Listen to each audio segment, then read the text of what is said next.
That's why David Neale and Chris Taylor from the American Red Cross are joining us now to talk about how we can always be ready. And first, let's just put that elephant in the room. Chris, what are you wearing? I'm wearing the M1910 summer uniform. The reason why I decided to come dressed to this today is, well, first off, it's green.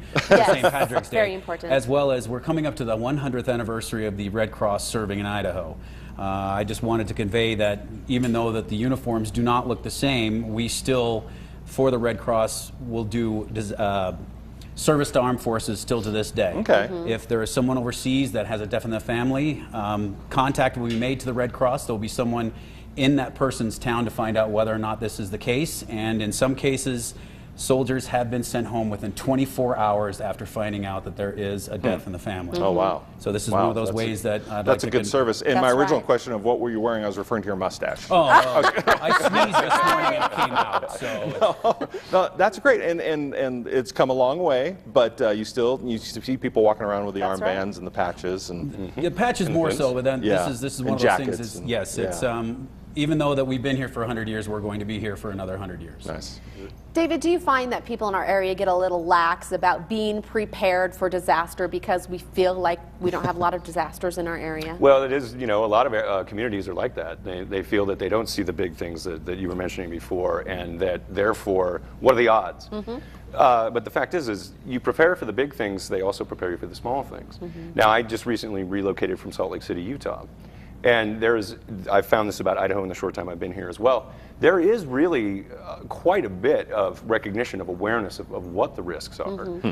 However, does that turn into preparedness? Right. That is the big question, which is why we're so grateful that you brought us in today. And one thing that the Red Cross does that I don't think a lot of people realize is that if there's a house fire, if there's a devastating house fire and a family is put out there, Red Cross is usually right there among the first responders helping that family out. And when you talk about disasters, it may not be disasters on a citywide scale or a community-wide scale, but it can be individual disasters too, can't it? Correct. That is why I started in Red Cross Disaster Services. I was not aware that we did those individual families or small family incidents, where multiple families but smaller incidents. Was not aware that chapters did that. That's how I got involved in Salt Lake City in 1997. So then what can people do to be prepared? I mean, we hear things like 72-hour kits, food storage. What are some of the things that we should, each household, do? Well, you brought up the first one. Kind of our mantra is be informed, make a plan, get a kit. I brought one along. Okay. We can look at if you want to. Yeah. But What would you put inside a kit? well, you want to plan on, first of all, you want to think about redundancies. Okay. For instance, extra set of car keys, prescription medications, or a copy of your prescriptions. Okay. There are also things like, and jump in here anytime, Chris, because you don't have. Then you want to have a change of clothes at least, and you want to prepare for any season. Okay. For instance, on this, and I'll just show you very quickly, this is the one I use. Now this attaches to a larger bag, Okay. where I have much more equipment, but this is the one I take back and forth with me from office to home and back. Okay, so you have something with you at all times. At all times. So as you can see, I do take prescription medications, and in keeping with the idea of redundancy, I have a spare pill cutter. Oh, Okay. okay. Okay, so I do have a spare set of keys. It's not on a little hook, but and I have a radio, which is critical. Okay. This one is battery powered, and it has a speaker so that other people can listen to it. Because Okay. depending on the event, probably the only thing that's going to be up and going, sorry for those of you in TV land, is radio. It's going to be radio broadcasts and also amateur radio. Right. Okay. Now, a lot of people will use a crank radio, Right. So you Wind don't up. need to worry about having spare batteries, and that's also a very good idea. There's just a few of the items. Okay. I'll be really quick. Now, normally I keep my clothing in the larger bag, but I will show you that I always keep an inclement weather layer, Okay.